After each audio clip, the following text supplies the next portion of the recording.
संविधान की वजह से, आरक्षण की वजह से IAS, PCS, IFS, professor, doctor, engineer बन गए। अगर वो लोग खामोश हैं तो उनकी नालायकी की वजह से आज संविधान को बदलने की बात की जा रही है। क्योंकि जिन लोगों ने संविधान की वजह से, जिनके पास लंबी लंबी गाड़ियाँ आई, कोठियाँ बने, बंगले बने, जिनके बच्चे विदेशों में पढ़ने के लिए गए, और अगर आज उसी संविधान को बदलने की बात की जा रही है और उनकी कान पर जू नहीं रेंग रही है, तो मैं समझ रहा हूँ कि सबसे पहले हम उनसे बाद में लड़ लेंगे जो संविधान को बदलने की बात करें। पहले इनको पकड़ो, पहले इन्हें जुतियाओ ढंग से, पहले इनको छेद तो घेर के कि जिस संविधान की वजह से तुम यहाँ तक पहुँचे हो, आज जो संविधान को बदलने की बात की जा रही है और तुम खामोश हो और तुम चाह रहे हो कि तुम्हारी ये जो लड़ाई है, इसको वो आदमी गाँव में हाशिए पर जो रह रहा है, जिसके पास संसाधन नहीं है, जिसके पास कुछ नहीं है, जिसको संविधान की वजह से बेचारे को कुछ नहीं मिला, ना नौकरी मिली, ना अच्छा मकान बना पाया, आज भी गरीबी पर हाशिए में जिंदगी जी रहा है, वो भी इस लड़ाई को लड़े, तो फिर तुम क्या करोगे? तो हिंदू में हमारा जगह स्थान कौन सा होगा? मैं तो कह रहा हूँ ना कि अगर इस देश को आप हिंदू राष्ट्र बनाओगे तो राहुल नागपाल जो है, राहुल नागपाल को कहाँ रखोगे? गजेंद्र को कहाँ रखोगे? प्रोफेसर रतन लाल को कहाँ रखोगे? लक्ष्मण यादव को कहाँ रखोगे? प्रोफेसर रितु को कहाँ रखोगे? इंदु चौधरी को कहाँ रखोगे? जयप्रकाश को कहाँ? बता तो दो, एक बार बैठ कर टेबल पर एक बार चर्चा कर लो बैठ करके कि आपके हिंदू राष्ट्र में बुद्ध कहाँ है, कबीर कहाँ है, नानक कहाँ है, रैदास कहाँ है, फूले कहाँ हैं, साहूजी महाराज कहाँ हैं, डॉक्टर अंबेडकर कहाँ हैं, काशीराम कहाँ हैं? जब आपके हिंदू राष्ट्र में मेरे 2500 साल के पुरखे नहीं हैं तो इसका मतलब मैं नहीं हूँ। इस देश का SC, ST, OBC है ही नहीं उसमें।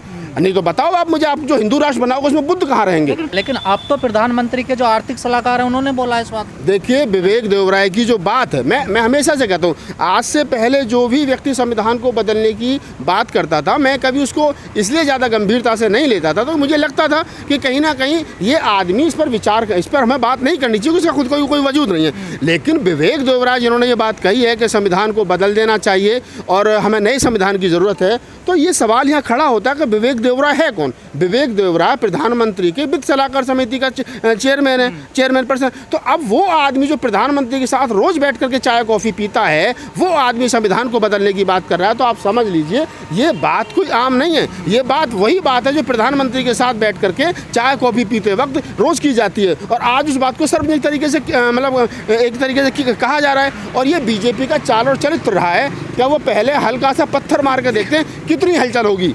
विवेक देवराय ने बयान दिया तो रवीश कुमार का भी पौना घंटे का उस पर क्या नाम है विश्लेषण आया, हम लोगों ने बोलना शुरू किया, हमने वीडियो बनाने शुरू किए, रतन लाल, तमाम वो लोग जो सोशल एक्टिविस्ट उन्होंने बोलना शुरू किया, तो बीजेपी को लगा नहीं मत छेड़ो मत। फिर बीजेपी ने कह दिया कि नहीं, विवेक देवराय का पर्सनल बयान है। अरे जो व्यक्ति संवैधानिक पद पर बैठा है, जो तुम्हारी वित्त सलाहकार समिति का चेयरमैन पर्सन है, और वो उसका व्यक्तिगत जब जिसने वो हिंट में छापा है अखबार में, उसमें उसका जो डेजिनेशन है वो लिखी है कि किस पद पर है ये। अगर व्यक्तिगत उसका विचार है तो उसकी जो डेजिनेशन वो क्यों लिखी गई है उसमें?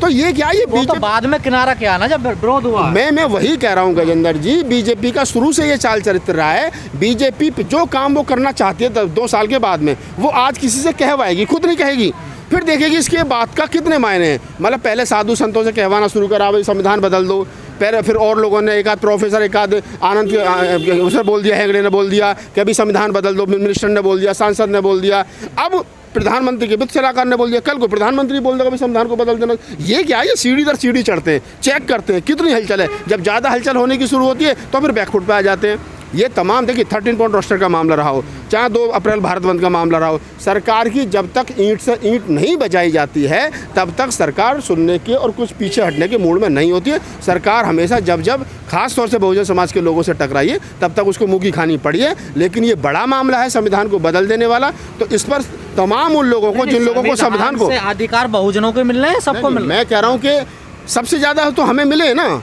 मैं कह रहा हूँ कि बहुजन समाज का वो समाज जो हाशिए पर था, जिसको पढ़ने का अधिकार नहीं था, सार्वजनिक स्थान पर जाने का अधिकार नहीं था, मंदिरों में घुसने का अधिकार नहीं था, पानी पीने का कुएं से खींच के पीने अधिकार नहीं था, जिसके पास में कोई अधिकार थे ही नहीं, और मनुस्मृति के आधार पर वो गुलाम और शूद्र, जिसके गले में हांडी और पीछे झाड़ू तक लटका दी गई, उस आदमी को बराबर और समता में ला करके संविधान ने खड़ा कर दिया। तो जो आदमी अपने आज देखिए ना, संविधान खटक क्यों रहा है? आज से 50 साल पहले, 60 साल पहले, 100 साल पहले शेड्यूल कास्ट का आदमी, OBC का आदमी, मरा सा, गिरा सा, काला सा, कपड़े फटे हुए उसके बदन पे, और उसके मोहल्ले में से बदबू आती थी, और देख करके पंडित जी जब उसके मोहल्ले में जाते थे तो जनेऊ यहाँ चढ़ा लेते थे और धोती हाथ में ले लेते ताकि सन ना जाए। तब उसके मोहल्ले से निकलते और तब कहते रहे खचेड़ा कहाँ है, या घसीटा कहाँ है, या छिद्दा कहाँ है? आज क्या हो रहा है कि आज नीचे पीछे के रास्ते पर देखिए पंडित जी फटे से स्कूटर पे जा रहे हैं, आगे 50 लाख की फॉर्च्यूनर जा रही है काले कलर की, उस पर लिखा है गर्व से कहो जय भीम। तो जो पीछे वो 2000 के फटे से स्कूटर पे जा रहा है और उसके आगे जो 50 लाख की फॉर्च्यूनर चल रही है, वो 50 लाख की जो फॉर्च्यूनर है और वो जो 1500, 3000, 4000 का स्कूटर है, उसके बीच में जो 70 साल में डिफरेंस आया है, वो जो वहाँ से वहाँ गया है और वो आज जो मूंछों पर ताप देता है, तो वो कहता है कि ये संविधान की वजह से वो 200 गाली फॉर्च्यूनर वाले को देता है और 400 गाली संविधान को देता है। क्यों देता है? क्योंकि आज उसने बोलना सीख लिया है, आज वो बोल रहा है, आज वो लड़ रहा है और वो पता है कि अगर ये संविधान बदल गया और इन लोगों ने फिर मनुस्मृति को यहाँ लागू कर दिया तो तू वहीं पहुँच जाएगा जहाँ से उठ करके कभी आया था। तो ये क्या है कि जो एक मध्यम वर्ग शेड्यूल कास्ट में और ओबीसी में तैयार हुआ है, उसकी जिम्मेदारी बनती है, राहुल नागपाल की जिम्मेदारी बनती है। तो मैं बोलता हूँ मुखर होकर, जैसे तमाम लोग तो कह रहे हैं संविधान को धीरे धीरे कमजोर किया जा रहा है, धीरे धीरे बदला जा रहा है। जैसे अब सेशन बुला ले लेकिन किसी को बताया नहीं किस मुद्दे पे चर्चा होनी है, देश में ऐसा पहली बार। देखिए मैं क्या करूँ, सरकार मनमानी कर रही है, सरकार जो कर सकती है वो कर रही है और उसमें आप सोचो कि भाई कसाई के हाथ में जो है वो कटार है, गंडासा है, तो वो रियायत कर देगा। भाई कोई हो सकता है कि आराम आराम से काटे, कोई झटके से काट दे, तो वो अपने करने में कोई कसर नहीं छोड़ रहे हैं। अब जो कह रहे हो ना कि आप संविधान तो धीरे धीरे बदला जा रहा है, अब मैं एक बात कह रहा हूँ कि ये जो लोग नए संविधान की बात कर रहे हैं, भाई नए संविधान में क्या लाओगे आप? बड़ा सवाल खड़ा होता है। क्या प्रियम्बल में, भारतीय संविधान के प्रियम्बल में, जो भारतीय संविधान के कई आर्टिकल ये कहते हैं कि आप भारतीय संविधान के प्रियम्बल में मेन ढांचे में कोई बदलाव कर ही नहीं सकते। अगर आप करोगे नहीं कि पूरा का पूरा संविधान बदल दो, तो मुझे बताओ तो फिर स्वतंत्रता की जगह पे क्या लाओगे, बंधुता की जगह पे क्या लाओगे, मानवता और भाईचारे की जगह पर, पंथ निरपेक्ष की जगह पर क्या लाओगे, इसके जगह पर क्या लाओगे, समानता की जगह पर असमानता लाओगे, धर्मनिरपेक्षता की जगह पर हिंदू राष्ट्र लाओगे? क्या लाना क्या चाहते हो, कहना क्या चाहते हो, करना क्या चाहते हो? तो ये विवेक देवराज जैसे जो लोग हैं, इनकी जो स्टेटमेंट है, इसको गंभीरता से लेना चाहिए, खासतौर से उन तमाम लोगों को जो लोग संवैधानिक पदों पर संविधान की वजह से यहाँ तक पहुँचे हैं, जिनके पास में संसाधन हैं, उनको मुखर होकर के बोलना चाहिए। और अगर नहीं बोलोगे और इसी प्रकार से लोग बोलते रहे और संविधान एक दिन बदल दिया जाएगा, तो मैं कह रहा हूँ कि जो लंबी लंबी गाड़ियाँ और कोठी और बंगले बना लिए, ये बिकेंगे, तुमसे छीन लिए जाएंगे। क्योंकि मनुस्मृति में शूद्रों को क्या नाम है, दौलत रखने का, पैसा रखने का अधिकार नहीं है, अच्छे कपड़े पहनने का अधिकार नहीं है। आपके तमाम संसाधन छिनेंगे और आप फिर गांव की तरफ जाओगे महानगरों से, और गांव वाले आपको घुसने नहीं देंगे, क्योंकि फिर आपको बसाया जाएगा जंगल में। छीनेगा कौन? अरे जब नया कानून आएगा, नया संविधान आएगा, तो संविधान के अकॉर्डिंग चलेगा ना। अभी आपके हक हकूक जो बज रहे हैं, मैं जो बोल रहा हूँ और तुम जो सुन रहे हो, वो संविधान की वजह से मेरा फंडामेंटल राइट से बोल रहा हूँ। कल को जब संविधान में फंडामेंटल राइट्स ही नहीं रहेंगे तो मैं कहाँ से बोलूँगा?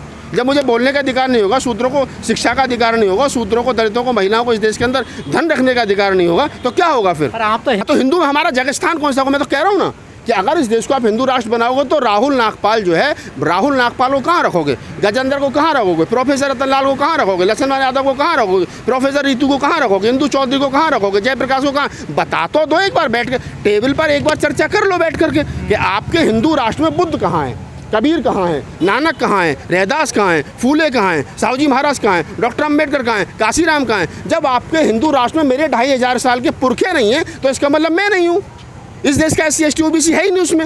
नहीं तो बताओ आप मुझे, आप जो हिंदू राष्ट्र बनाओगे उसमें बुद्ध कहाँ रहेंगे, कबीर कहाँ रहेंगे? कई लोग जो जानकार हैं वो कह रहे हैं इसकी तो शुरुआत हो गई जिस दिन सेंगोल स्थापित कर दिया गया संसद में, उसी दिन शुरुआत हो गई है। देखिए ये मैं क्या कर रहा हूँ ना, धीरे धीरे टेस्टिंग करते हैं वो लोग। अब जैसे आपने सेंगोल का उदाहरण दिया, बहुत सारी चीज़ें ऐसी हैं, प्रधानमंत्री का राम मंदिर के उद्घाटन में जा करके भगवा पहन करके पूरा लेट जाना। संवैधानिक पद पर रहने वाला व्यक्ति किसी भी एक धर्म का नहीं होता, वो तमाम देश का होता है। तो मैंने तो उस दिन भी कहा था कि क्या मस्जिद के उद्घाटन में प्रधानमंत्री जी जाएंगे, क्या योगी जी जाएंगे? नहीं जाएंगे ना, क्योंकि उनको उस धर्म को बढ़ावा देना है। और अभी भी देखो G20 चल रहा है भारत में, और G20 में जो फुहारे लगाए गए वो किस प्रकार के लगाए गए आप तमाम लोगों ने देखे होंगे, शिवलिंग के आकार के फुहारे लगा दिए, क्योंकि वो उस अपनी संस्कृति को प्रमोट कर रहे हैं, जिस संस्कृति को वो मानते हैं, जो संस्कृति गैर बराबरी पर, गैर भाईचारे पर और गैर मानवता पर टिकी है, वो संस्कृति को हमारे ऊपर थोपना चाहते हैं। और वो वही उनका हिंदू राष्ट्र की कल्पना ही वो है। उनके हिंदू राष्ट्र की कल्पना के बीच में अगर कोई बाधा आ रहा है तो वो संविधान और संविधान से पैदा हुए मेरे जैसे लोग, और वो तमाम अम्बेडकरवादी, बुद्धिस्ट, मुसलमान, तमाम वो लोग। और मैं तो एक बात और यहाँ से आगे कहता हूँ, ये लोग कहते हैं अखंड भारत बनाएंगे, तो बनाओ ना, फिर बताओ, पाकिस्तान भी मिला लोगे आप, जो है वो श्रीलंका भी मिला लोगे आप, अफगानिस्तान भी मिला लोगे, बांग्लादेश भी मिला लोगे। बांग्लादेश और पाकिस्तान मिलने के बाद में लगभग 50 लाख मुसलमान, 50 करोड़ मुसलमान और प्लस हो जाएगा यहाँ। अफगानिस्तान मिला लोगे तो 60 करोड़ हो जाएगा, तो 60-70 करोड़ मुसलमान यहाँ प्लस हो जाएगा। फिर लगभग 30-40 करोड़ म्यांमार वगैरह और ये श्रीलंका लगा करके 15-20 करोड़ बुद्धिस्ट यहाँ प्लस हो जाएगा। अभी तो तुम पर 30 करोड़ मुसलमान नहीं झल रहे इस देश के अंदर, जब 60 करोड़ मुसलमान और तुम यहाँ अखंड भारत बना करके कर लो तो फिर क्या होगा। और चलो मैंने मान भी लिया, तुमने सबको मार काटने के बाद में, सबको काटने के बाद में सबको हिंदू बना दिया, तो इस बात की क्या गारंटी कल को फिर बुद्ध पैदा नहीं होगा, फिर ईसा मसीह पैदा नहीं होगा, फिर कबीर पैदा नहीं होगा, फिर लोग मानवता और भाईचारे की बात नहीं करेंगे।